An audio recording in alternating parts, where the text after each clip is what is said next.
Hello everyone, welcome to Online Help Guide. Today in this video, I'm going to show you how to unfriend an account on Facebook. So without any further ado, let's get started. First of all, open up your Facebook app.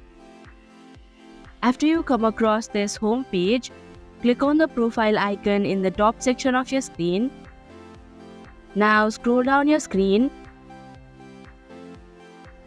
and tap on See All Friends option. Here, click on the profile of the person you wanna unfriend. Then tap on Friends option. Here you can see the unfriend option. Tap on it. And if you're sure, click on Confirm button. And that is how you can unfriend an account on Facebook. Thank you for watching Online Help Guide. Hope this video was helpful. If it was, then hit the like button and comment down if you have any questions or feedback. Also, if you are new to our channel, subscribe and hit the bell icon so that you don't miss our upcoming videos.